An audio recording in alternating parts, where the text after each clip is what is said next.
Ted বান্ডি কিন্তু খুব চালাক ছিল। সে জানতো মানুষকে কাজে লাগিয়ে, মানে মানুষকে একটা আশ্বাস দিয়ে কিভাবে সে নিজের দিকে অ্যাট্রাকটিভ করে নেবে। তাই সে যে কোনো কিডন্যাপ করার আগে নিজেকে আহত বা ক্ষত মানে বোঝানোর চেষ্টা করত। সে সুস্থ মানুষ থাকা সত্ত্বেও দেখা যেত যে এমন কয়েক সময় ভঙ্গিমা করতো, তার হাত ভাঙা, মানে প্লাস্টার করে হাত ঝুলিয়ে রাখা, পা ভাঙা কখনো, এইরকম ধরনের নিজেকে তৈরি করে সে মেয়েদেরকে একের পর এক কিডন্যাপ করতে শুরু করে। এমনকি সে যখন হাত পা ভাঙা অবস্থায় দাঁড়িয়ে থাকতো, তার পাশ দিয়ে যখনই মেয়েরা যেত তখনই সে তাদের কাছে বলতো যে আমাকে একটু হেল্প করবেন, আমার বইগুলো পড়ে গেছে, আমি তুলতে পারছি না।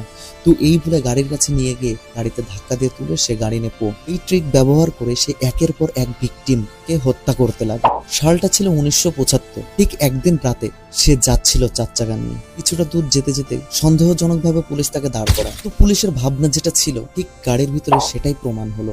গাড়িটা যখন পুলিশরা